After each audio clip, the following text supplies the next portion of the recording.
بسم اللہ الرحمن الرحیم ألم نشرح لك صدرك ووضعنا عنك وزرك الذي أنقض ظهرك ورفعنا لك ذكرك فإن مع العسر يسرا إن مع العسر يسرا فإذا فرغت فانصب وإلى ربك فارغب. نحمده ونصلي على رسوله الكريم أما بعد فأعوذ بالله من الشيطان الرجيم بسم الله الرحمن الرحيم رب اشرح لي صدري ويسر لي أمري واحلل عقدة من لساني يفقهوا قولي. آپ میں سے کس کس کو اس سورت کا ترجمہ آتا ہے؟ الم نشرح آپ کو ٹھیک ہے. باقی لوگوں کو کیوں نہیں آتا؟ باقی لوگوں کو اس سورت کا ترجمہ کیوں نہیں آتا؟ کیا وجہ؟ کوشش نہیں کی. اگر کوشش کرتے تو آ جاتا کہ نہیں آتا؟ پھر بھی آ جاتا. اور اگر آ جاتا تو کوئی فائدہ ہوتا؟ بہت بڑا فائدہ ہوتا. کیا فائدہ ہوتا؟ اچھا، جن لوگوں کو ترجمہ آتا ہے اس کا وہ بتائیں کہ اس میں سے کون سی آیت ایسی ہے جو ان کو بہت ان کی دل کو لگتی ہے. جی. فَإِنَّ مَعَ الْعُسْرِ يُسْرًا إِنَّ مَعَ الْعُسْرِ يُسْرًا بس بے شک تنگی کے ساتھ آسانی ہے. یقیناً تنگی کے ساتھ آسانی ہے. زندگی میں کتنی دفعہ ایسا ہوتا ہے کہ ہمارے حالات بڑے تنگ ہو جاتے ہیں. کبھی رزق کی تنگی ہو جاتی ہے، کبھی دل کی تنگی ہو جاتی ہے، کبھی اولاد کی تنگی ہو جاتی ہے. تو جہاں تنگی ہے وہاں آسانی بھی ہے. آپ دیکھیں کہ مثلاً کبھی ایسا ہوتا ہے کہ گھر ہمارا چھوٹا ہوتا ہے، ہم کہتے ہیں کاش ہمارا گھر بڑا ہوتا ہے. پھر اللہ تعالیٰ ہمیں بڑا گھر دے دیتا ہے، پھر کہتے ہیں وہ چھوٹا گھر تھا نا، کام جلدی پورا ہو جاتا تھا. اب کیا ہوتا ہے؟ بڑا گھر ہے تو ٹائم زیادہ لگتا، فرصت ہی نہیں ملتی. تو وہ چھوٹا تھا، تنگی ضرور تھی لیکن اس کے ساتھ آسانی بھی تھی، اس کے ساتھ ہی آسانی تھی. اسی طرح اور بہت سی چیزیں ہیں زندگی میں انسان جن پہ تنگ ہوتا ہے کہ یہ ایسا کیوں ہے، ایسا کیوں نہیں. لیکن آپ دیکھیں گے مثلاً آپ کے پاس نپی تلی آمدنی ہے، بس اتنا آتا ہے کہ آپ اس کو اپنی ضروریات پوری ہو جاتی ہیں، کسی سے لینا نہیں پڑتا، قرضہ نہیں اٹھانا پڑتا. لیکن آپ جب کسی کو اپنے سے زیادہ آگے دیکھتے ہیں تو آپ کہتے ہیں کاش میرے پاس بھی اتنا ہوتا، اور پھر آپ کے پاس وہ آ جاتا ہے. اب کیا ہوتا ہے؟ کم تھا تو اس کی سنبھال کم تھی، اس کا حساب کم تھا، اس کے لیے بھاگ دوڑ کم تھی. زیادہ ہوا تو کیا ہوا؟ کام بڑھ گیا، محنت بڑھ گئی، ٹینشن بڑھ گئی. تو یہ سورت دراصل ہمیں زندگی میں اپنے حالات کے ساتھ خوش رہنا سکھاتی ہے. ہر شخص کی زندگی میں کچھ آسانیاں ہیں اور کچھ مشکلات ہیں، اور یہ ہر شخص کے ساتھ ہے کہ کچھ آسانیاں ہیں اور کچھ مشکلات ہیں. تو جہاں مشکلات ہوتی ہیں وہاں پر انسان کے لیے آسانی بھی ہوتی ہے. مثلا انسان بیمار ہوتا ہے، مشکل ضرور ہوتی ہے لیکن اس کے ساتھ کچھ سہولتیں بھی ہوتی ہیں کہ آپ جو روز مرہ کا بہت سا کام کر رہے ہوتے ہیں وہ آپ کا کام چھوٹ جاتا ہے، بستر پہ پڑ جاتا ہے، آپ آرام کرنے لگتے ہیں. آپ کو روز مرہ کے کاموں میں فرصت ہی نہیں ہوتی تھی کہ آپ ذکر کر سکیں، دعائیں مانگ سکیں. پھر کیا ہوتا ہے کہ آپ کے پاس بہت سا ٹائم آ جاتا ہے، آپ دعائیں مانگنے لگتے ہیں. جب آپ بڑھاپے کی عمر کو پہنچتے ہیں تو آپ چل پھر نہیں سکتے، آپ کو ہر وقت شکایت رہتی ہے، گھٹنوں میں درد ہے، بھاگ نہیں سکتے، کام نہیں کر سکتے، پہلے والی بات نہیں. پھر آہستہ آہستہ سارے کام دوسروں کو دے دیے جاتے ہیں، کچھ بیٹیاں سنبھال لیتی ہیں، کچھ بہویں سنبھال لیتی ہیں، اور آپ کا زیادہ وقت فارغ ہو جاتا ہے. بڑھاپا ہے، بیماریاں ہیں، لیکن فرصت ہے. اب اس فرصت کو کیسے استعمال کرنا چاہیے؟ کیا کرنا چاہیے بڑھاپے کی فرصت کو استعمال کرنے کے لیے؟ زیادہ سے زیادہ اللہ کا ذکر کرنا چاہیے, زیادہ سے زیادہ تلاوت کرنی چاہیے, زیادہ سے زیادہ نیکی کے کاموں میں انسان اپنی آخری عمر کو لگائے. لیکن عموماً کیا ہوتا ہے آج کل, کیا ہو رہا ہے, بزرگ لوگ بھی کیا کر رہے ہیں, یا ٹی وی کے آگے بیٹھے ہوئے ہیں, یا پھر موبائل پہ لگے ہوئے ہیں, یا پھر جو بہو بیٹیاں ہیں ان کے کاموں میں مداخلت کر رہے ہیں, تو اس سے ان کی زندگی مشکل ہوئی ہے. تو کیا کرنا چاہیے جب ہمارے اوپر ایسے بڑے زیادہ کام نہ رہے تو ہم شکر کریں کہ اور کام سنبھالیں, اچھا کریں نہ اچھا کریں, جس بھی کوالٹی لیول کا کریں. ہمیں اللہ نے فرصت دی ہے, اس فرصت سے ہم فائدہ اٹھائیں اور زیادہ سے زیادہ اللہ کی عبادت کر سکیں. بزرگ لوگ کیا کیا کر سکتے ہیں, کوئی بتائے گا؟ کوئی اپنا تجربہ بتا دے, اس سے دوسروں کو فائدہ ہو جائے, کچھ اور دوسروں کے لیے آپ مشورہ دے دیں. السلام علیکم. کوئی 4 سال سے پہلے میں بیمار پڑ گئی ہپ میں اور اس میں. تو میں جب بیمار پڑ گئی پہلے تو خیر بندہ افسوس اور یہ مجھے درد ہو رہا ہے وہ ہو رہا ہے, لیکن اس کے بعد میں نے یہ کیا کہ میں نے وہ ٹائم ہے بس ٹائم تھا, باہر نہیں جا سک رہی تھی. تو الحمدللہ حفظ سورۃ ملک, سورۃ رحمان اور پیچھے کی جو چھوٹی ہوتی اور صورتیں میں نے کر لی. اینڈ ایٹ اے ٹائم جب میں گھر پہ تھی تو I have open a proposal online. Quran والے جو ہمارے اسٹوڈنٹ تھے تو ان کے ساتھ ہم نے ایک گروپ کھولا ہوا ہے پروپوزل کا, جو کہ اپنے لوگ آپس میں ڈال سکتے ہیں اور عزت کے ساتھ, مطلب یہ نہیں کہ ان کی پاپولیرٹی ہو رہی کہ اس کی بیٹی نے ڈالا اس کی بیٹی نے ڈالا. تو الحمدللہ میں نے حفظ کیا اور جو میں نہیں کرتی آئی تھنک وہ, اور اس میں عبادتوں میں زیادہ بیٹھ سک رہی تھی تو بیٹھی ہوئی تھی, نفلیں زیادہ ہو گئی تھی اس میں, لیکن کچھ کرنے کا عادی ہوں. سوشل ورکر اور میں مختلف ہاسپٹل میں کام کر رہی ہوں. جو ہاسپٹل ہے کینسر کا, آپ کے قریب اگر کوئی ہو اور پلیز آپ جانتے ہوں اور وہ غریب ہو, اس لیے کہ غریب کو جب کینسر ہوتا ہے تو پہلے وہ سمجھتا ہے وہ دوائیاں کی جاتی ہے, اٹس سو ایکسپینسو, وہ گھر بیٹھ جاتا ہے. سیکنڈ تھنگ از کہ وہ پھر حکیم کے پاس جاتا ہے, پھر وہ ادھر ادھر پھرتا ہے, پھر وہ جادو مادو کے چکروں میں لگ جاتے ہیں. بائی دا ٹائم وہ ہمارے پاس پہنچتا ہے, بیکاز وی آر لیڈیز, تو ہم نے کوئی اتنا زیادہ کوئی بینرز وینرز ہم نے نہیں, ساری عورتیں ہم مطلب جو فارغ عورتیں تھیں ہم. تو ابھی یہ کہ جناح میں ہم نے جو جی پی این سی کینسر ہاسپٹل ہے وہ یاسمین ٹرسٹ کے ساتھ ہے, اور ہم 3 دن کی او پی ڈیز پوری کرتے ہیں, اور ایک او پی ڈی میں 150 سے زیادہ مریض آ رہے ہیں. ایک کیمو جو ہے وہ 46,000 روپے کا ہے, اور ایک پیشنٹ کو 13 کیموز لگتے ہیں. اور اوپر والا جو حصہ ہے جو ایڈمٹڈ پیشنٹ ہے وہ آمنہ لکھانی کر رہی ہے. اسی طرح پھر یاسمین ٹرسٹ نے سول میں ہمارے پاس ہے, تو آپ کے اگر ارد گرد کوئی آپ کو پتہ لگ جائے کہ کسی کو کینسر ہے اور غریب ہے, تو ہم تو یا اس کی نسخہ لے کے ان کو دوائی خرید کے دے دیتے ہیں 1 ٹائم. جو 4th اسٹیج کے ہمارے پیشنٹ ہیں ہم اس کو وہ ہیوی دوائیاں نہیں دیتے, because they are not going to survive, جو پتہ لگ جاتا ہے. تو اس کے لیے پھر ہمارا یہ ہے بجائے یہ کہ اس کا گھر سفر کرے, بیکاز ہیڈ آف دا ممبر اس کا بیمار ہے سوچنے, اور بیوی اس کی خدمت کر رہی ہے, بچے سفر کر رہے ہیں, پھر ان کو دوائی اور ہم اس کو راشن دیتے ہیں تب تک وہ زندہ ہے. تو اس کا پھر مجھے کرنا فون پہ سارا وقت میں وہ کر لیتی ہوں, لیکن اپنی بات, لیکن سب سے بڑا فائدہ جو مجھے ہوا حفظ کا ہوا.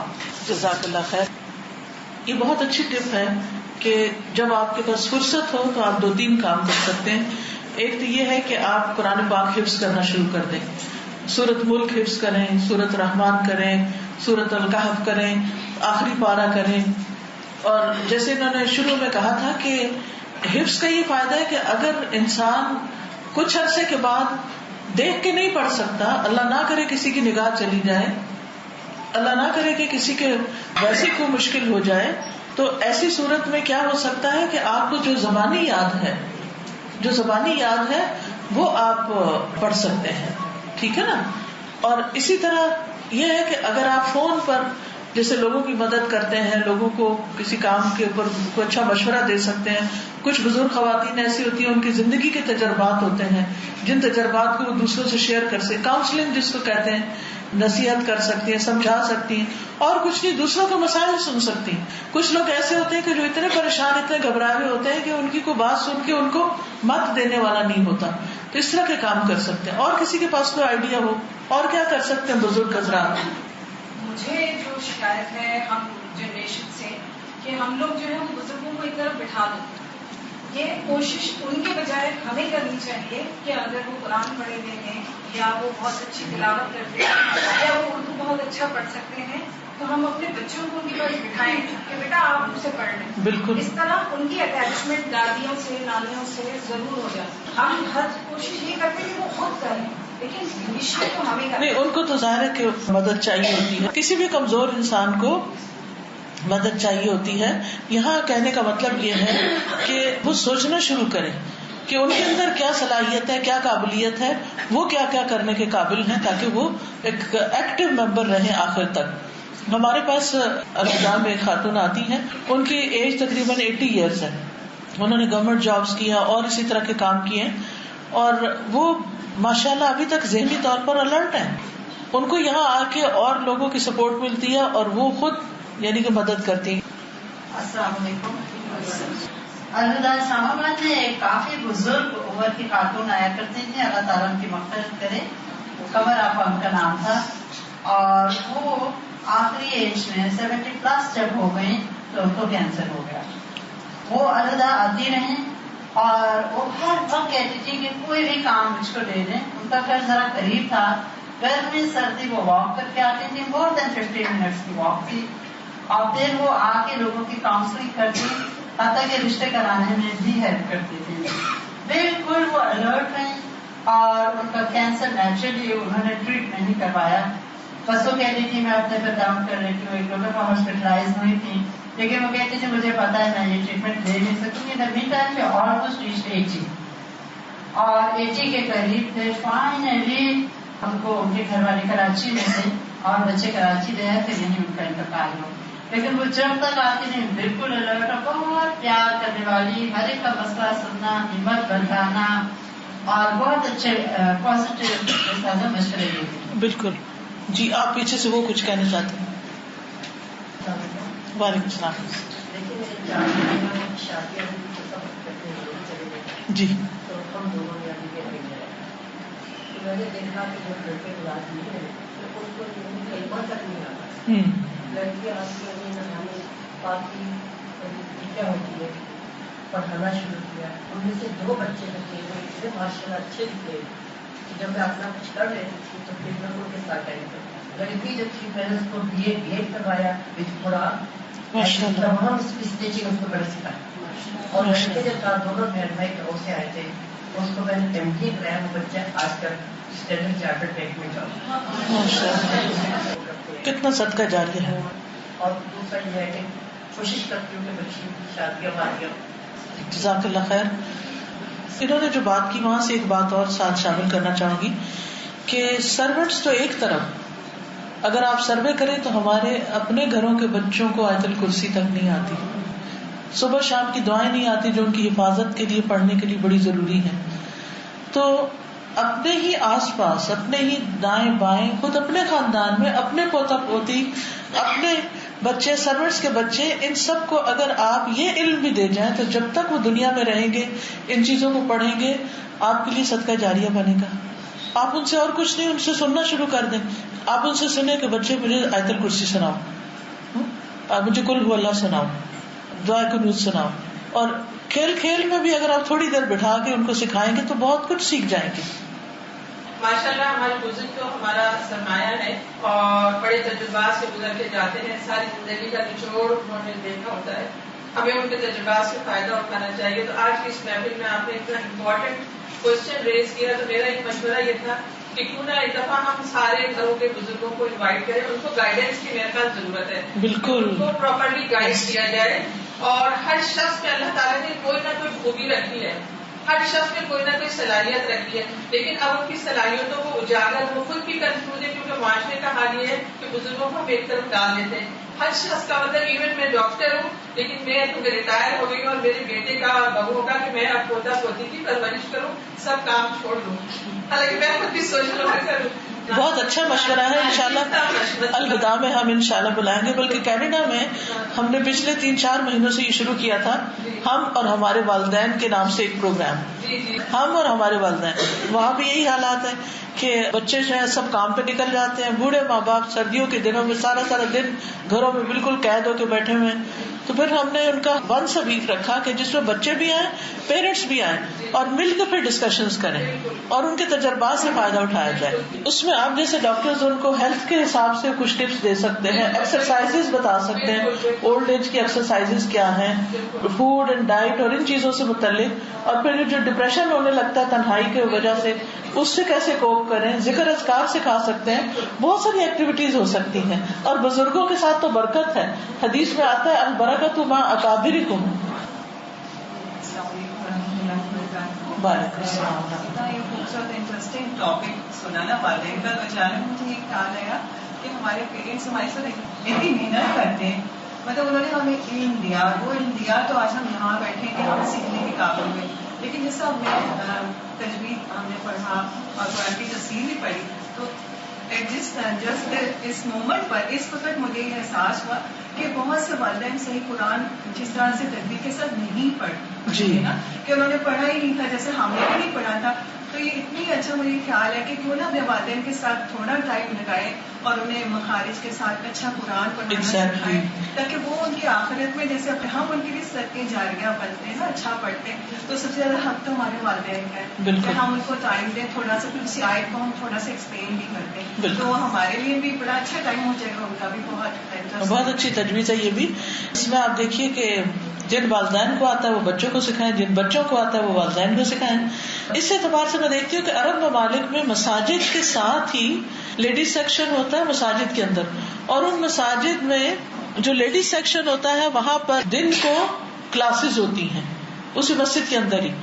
اور اس میں میں نے بہت یہ ٹرینڈ دیکھا ہے کہ بڑی بڑی بزرگ عمر کی خواتین قرآن حفظ کر رہی ہوتی ہیں, 10 سال 12 سال ان کے اسی میں گزرتے ہیں, اور پھر بار بار وہ اس کی دہرائی وغیرہ بھی کرتی رہتی ہیں, اور وہاں جا کے ان کو کمپنی میں مل جاتی ہے, کبھی چائے کا کپ بھی پی لیا, کبھی آپس میں حال بھی ایک دوسرے سے لے دے لیا, اور ساتھ قرآن. اور قرآن تو اتنی بابرکت کتاب ہے کہ جس کے ہوتے ہوئے دل میں ایسی روشنی ہوتی ہے کہ انسان کا پھر ڈپریشن بھاگ ہی جاتا ہے. بزرگوں کی بات ہو رہی ہے تو میں سب سے پہلے بہت اپنے آپ کو بلیس فیل کرتی ہوں کہ اللہ تعالیٰ نے اتنے اچھے دادا دادی اور نانا نانی سے نوازا, کیونکہ اب آگے مجھے فیل ہوتا ہے کہ بہت بڑی ایک بلیسنگ ہے. تو میں نے جس طرح اپنا بچپن ان کے ساتھ گزارا, ان کی عادت تھی میرے دادا دادی کی کہ ہم لوگ ان کے ساتھ سوتے تھے, میں اور میرے بھائی. تو ان کا ایک روٹین تھا کہ رات میں وہ ہمیں قصص الانبیاء, ان کو ماشاءاللہ پورا یاد تھا, وہ ہمیں ڈفرینٹ اسٹوریز سناتے تھے, ڈفرینٹ صحابہ کرام کی, انبیاء کرام کی. تو اس سے یہ ہوا کہ اب آگے جب کہ ہم میچور ہو گئے ہیں, اپنی لائف اسٹارٹ ہو گئی ہماری, تو اس میں وہ جو ماڈل ویلیوز تھی جو کہ ہم قصص الانبیاء میں سے اخذ کرتے ہیں, وہ چیزیں ہمارے اندر اتنی زیادہ پکی ہو گئی ہیں کہ اللہ کا بہت, میں اس چیز کی بہت زیادہ ان کی احسان مند ہوں کہ انہوں نے اتنا ٹائم ہمارے ساتھ لگایا, اور میرے والدین کا بھی بہت اس چیز میں عمل دخل ہے کہ انہوں نے اتنا ہمیں اٹیچ کیا اپنے گرینڈ پیرنٹس کے ساتھ کہ ان کے ساتھ گزارا ہوا ٹائم اب ہمیں جو ہے ایک بہت بڑا سرمایہ لگتا ہے. جبکہ جب ہمیں اس موڈ پہ فیل ہوتا ہے کہ ہمیں بہت زیادہ اچھی تربیت نصیب ہوئی ان کے ساتھ رہ کر. تو میں یہ کہتی ہوں کہ جو بھی گرینڈ پیرنٹس ہیں, دادا دادی ہیں, نانا نانی, وہ اپنے بچوں کو اس طرح کی مورل اسٹوریز سنائیں, نہ کہ بچے جس طرح آج کل کارٹونز میں بزی ہیں, آئی پیڈ لیپ ٹاپس میں بزی ہیں. اس سے اچھا یہ ہے کہ آپ ان کو قصص الانبیاء میں سے سکھائیں. اور جبکہ اب ہم بھی قرآن پڑھ رہے ہیں تو وہ جب ہم اسٹوریز ہمارے سامنے قرآن میں آتی ہیں تو وہ یقیناً میرے دماغ میں مجھے نقشہ آ جاتا ہے جو میرے دادا دادی مجھے سنایا کرتے. بالکل صحیح. جی, علم نشرح جو ہے, میں نے سوال کیا تھا کہ اس کا ترجمہ کیوں نہیں آتا, تو آپ نے کہا تھا کوشش نہیں کی. تو کیا اب آپ کوشش کریں گے؟ کیونکہ اتنی خوبصورت یہ صورت ہے. میں تو اس کو اور سورۃ الضحیٰ کو پڑھتی ہوں تو بعض اوقات میں رو پڑتی ہوں کہ اللہ سبحانہ تعالیٰ جیسے تسلی دے رہے ہیں. غم اور دکھ کے وقت اگر آپ اس کو پڑھیں تو آپ دیکھیں اس وقت انسان کو عجب طرح سے تسلی ملتی ہے, ایک سکون ملتا ہے. اور اس میں بھی آپ دیکھیے آخر میں اللہ تعالیٰ فرماتے ہیں فَإِذَا فَرَغْتَ فَانْصَبْ وَإِلَىٰ رَبِّكَ فَارْغَب, کہ جب تم فارغ ہو جاؤ تو اپنے آپ کو تھکاؤ اور اپنے رب کی طرف رغبت کرو. یعنی زندگی سے بھی فراغت ہوتی ہے بڑھاپے میں، اور پھر ویسے بھی کاموں کے بعد انسان جب دنیا کے کاموں سے تھک جائے تو پھر رب کی طرف رغبت کرے. جی وعلیکم السلام. جی میں چاہتی ہوں کہ ہم لوگ جھوٹ نہ بولیں. ہم لوگ بہت اچھے مسلمان، مطلب ویسے ظاہر کی جہاں چھوٹی سی بات ہوتی ہے تو ہم لوگ اس طرح کرتے ہیں. میں چاہتی ہوں کچھ ایسا کریں، ایسی کوئی دعا مانگیں کہ ہمارے اندر سے ایک بھی جھوٹ کی عادت ختم ہو جائے. آمین. نفاق، منافقت، یعنی جو جھوٹ بولتا ہے وہ ایک طرح سے یعنی منافق ہے شخص. دوسرا میں کہتی ہوں کہ ہم یہ دعا کریں کہ اللہ تعالیٰ ہم کی توفیق دے کے ہم لوگ اپنے پسند کرتے ہیں وہی دوسروں کے لیے کریں، کیونکہ ہم لوگ ایسے نہیں کرتے. اب دیکھیں نا، اپنی بیٹی کے لیے کچھ اور پسند کرتے ہیں لیکن بہو کے لیے وہ نہیں پسند کرتے. وہ بھی تو کسی کی بیٹی ہے نا. جیسے ہم کہہ رہے ہیں کہ لڑکی والے 30 ایئرس کی ہو جاتی ہے بچی کو، اس کو مطلب نہیں مائیں دیتی. لیکن میرے ایسے بھی پیرنٹس کو جانتی ہوں جن کے بیٹے 36 37 کے ہو گئے ہیں، شادیاں نہیں کر رہی، 4 5 بیٹے ہیں اپنے گھر میں، شادیاں نہیں کر رہی. بولتے ہیں کہ ریسنٹلی جو مجھے بات بولی تھی کہ نہیں، وہ میرا بیٹا کہہ رہے کہ میں اس طرح ینگ لڑکی سے شادی کروں گا کہ وہ پھر میں 2-3 سال اس کے ساتھ دیکھوں گا، پھر اس کے بعد میں کام نہیں کروں گا. تو میں نے اس کو کہا، میں نے کہا سنو کہ یہی رہنا ہے، یہی زندگی ہے، تو چلے جانا یار، اتنے دن کی زندگی، آخرت کی زندگی کو دیکھو. اگر کسی کی بیٹی میں 19 سے کمی ہوگی تو اس کو ٹالریٹ کر لینا، تو کیا ہو گیا؟ دل بڑے کرو اپنے، اس بچے کو کمی ہوگی کرنے کا پڑتے. 60-70-80 سال کی زندگی اور اس کے لیے اتنی ٹائمنگ. بالکل. اصل میں آخرت پر ایمان ہی بہت سے مسائل کا حل ہے. ہم ہر چیز دنیا کے نقطہ نظر سے دیکھتے ہیں. دیکھیں نا، ایک ہوتی ہے دور کی نظر اور ایک ہوتی ہے قریب کی نظر. جو قریب کی نظر جس کی خراب ہوتی ہے تو وہ مختلف اینک لگاتا ہے نا، اور جب وہ لگاتا ہے تو اس کو کیا نظر آتا ہے؟ جو قریب کے لفظ لکھے ہوتے ہیں. لیکن اگر اسی اینک سے وہ دور دیکھے تو پھر کیا ہوتا ہے؟ نظر نہیں آتا. تو کچھ لوگوں نے قریب کی اینک بس لگائی ہوئی ہے اور اس وجہ سے ان کو آخرت نظر نہیں آتی. اگر وہ دور کی لگائیں گے، فار سائٹڈ ہوں گے، آگے کی سوچیں گے، تو پھر انہیں پتا چلے گا کہ ہمیں کیا کچھ کرنا ہے اور وہاں کس کس چیز کی ضرورت ہے. اب دیکھیے کہ ہم عام طور پر رزق سمجھتے ہیں مال کو، اولاد کو، بیوی کو، گھر اچھا، کار، بینک بیلنس، اس کو ہم رزق کہتے ہیں اور ان چیزوں کے حاصل کرنے میں زندگی کا ایک بڑا حصہ کھپا دیتے ہیں. دوسری طرف آخرت کے لیے بھی ایک رزق ہے اور آخرت کی بھی ایک زندگی ہے. دنیا کی زندگی بسر کرنے کے لیے یہ مال اولاد چاہیے، لیکن آخرت کی زندگی جو ہمیشہ کی زندگی ہے اس کے لیے مال اولاد نہیں کام آئیں گے. وہاں نماز، روزہ، حج، زکوٰۃ، قرآن، دوسروں کی خدمت، زکوٰۃ، صدقہ خیرات، یہ چیزیں کام آئیں گی. اب آپ دیکھیں، یہ زندگی جو چھوٹی زندگی ہے اس کے لیے ہم کتنی کوشش کر رہے ہیں، اور وہ زندگی جو ہمیشہ کی زندگی ہے اس کے لیے ہم کیا رزق کما رہے ہیں، دن کا کتنا حصہ. دونوں پلڑے پہ رکھ کے دیکھیں کہ جہاں کی ضرورت زیادہ ہے وہاں کے لیے کام ہمارا کام ہے، اور جہاں کی ضرورت کم ہے وہاں کے لیے ہم نے ایکسٹرا جمع کر رکھا ہے اور نہیں پتا کس وقت چلے جانا ہے. لمبی لمبی امیدیں ہوتی ہیں لیکن زندگی کسی وقت بھی ساتھ چھوڑ سکتی ہے.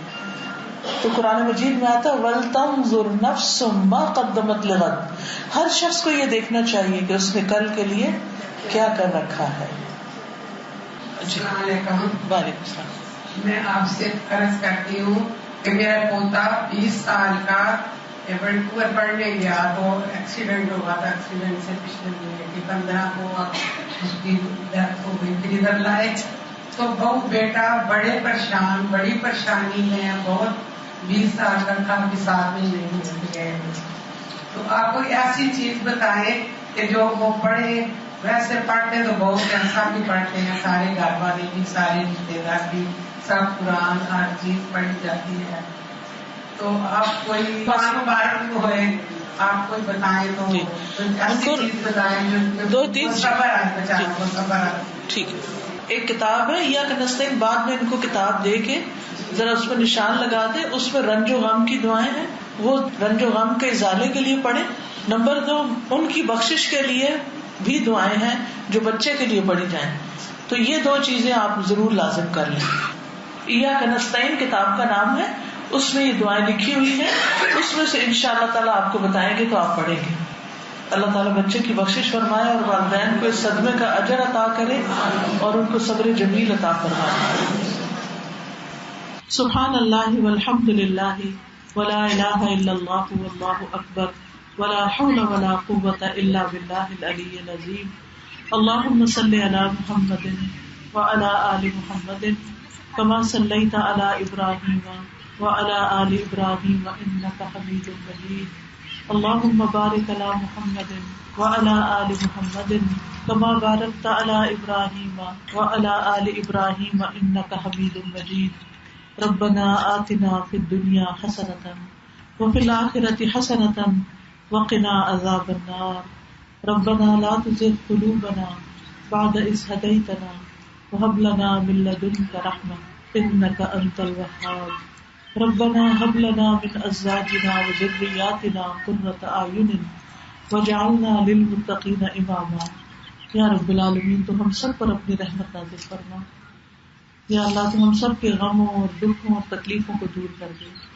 اللہ تو ہم سب کو اچھا اخلاق عطا فرما. یا اللہ ہمارے دلوں کو صاف کر دے، ہمیں اچھی زبان دے، اچھے خیالات دے.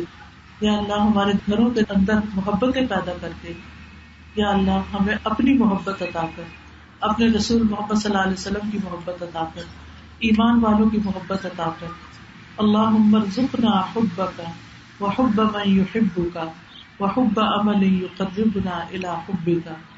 یا رب العالمین تو ہمیں بد اخلاقی سے بچا. یا اللہ ہمیں اپنی عبادت کی اور خوبصورت عبادت کی اور ذکر اور شکر کی توفیق عطا فرما. یا اللہ ہمارے گھروں میں سکون پیدا کر دے، ہمارے بچوں کو ہماری آنکھوں کی ٹھنڈک بنا دے.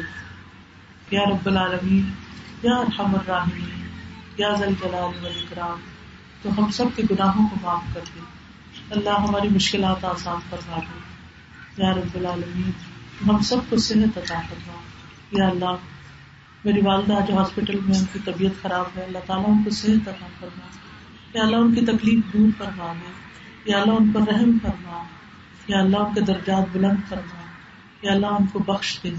یا اللہ ان پہ اپنی رحمت کر دے. یا اللہ جتنے بھی بیمار ہیں، جہاں جہاں کوئی دنیا کے کسی بھی کونے میں کوئی بیمار ہے، یا اللہ ان سب کو صحت عطا فرما. یا اللہ تم ہم سب کے گناہوں کو معاف کر دے. اللہ ہم کمزور بندے ہیں تو ہماری کمزوریوں کو معاف کر دے. یا اللہ ہم اپنی جانوں پہ ظلم کرنے والے ہیں تو ہمارے ظلم اور زیادتی کو معاف فرما دے. یا رب العالمین تو ہماری آخرت عاقبت اچھی کرنا. یا اللہ ہمارا خاتمہ اچھا کرنا، ہمارا انجام اچھا کرنا. یا رب العالمین تو ہماری قبر کو روشن کر دینا. اللہ ہمیں دوزخ کے عذاب سے بچانا. اللہ تم ہمیں بغیر حساب کے معاف کر دینا. یا رب العالمین تم ہمیں اپنی رحمت سے نواز. ربنا تقبل منا انک انت السمیع العلیم. یا اللہ اس جگہ پر خیر و برکت نازل کر دے، ان کے درمیان بہترین محبتیں پیدا کر دے. یا اللہ باہم تعلقات درست فرما دے. یا اللہ دن دگنی اور رات چگنی ترقی عطا فرما. تو بہترین رہنمائی فرما. یہاں سے بہترین نسل فرمان چڑھیں. یا اللہ بہترین مسلمان، بہترین پاکستانی یا اللہ امت کے لیے بہترین سرمایہ ہو. یا اللہ ان کوششوں اور محنتوں اور نیتوں کو قبول فرما. یا اللہ جتنی بہنیں یہاں آئی ہیں ان کا آنا قبول فرما. ان سب کے دلوں میں جو دعائیں اور نیک تمنائیں ہیں ان کو پورا فرما. ربنا تقبل منا انک انت السمیع العلیم وتب علینا انک انت التواب الرحیم. وصلی اللہ تعالی علی خیر خلقہ محمد وعلی آلہ واصحابہ واہل بیتہ اجمعین برحمتک یا ارحم الراحمین. الہی آمین. سبحانک اللہم وبحمدک اشہد ان لا الہ الا انت استغفرک واتوب الیک. السلام علیکم ورحمۃ اللہ وبرکاتہ.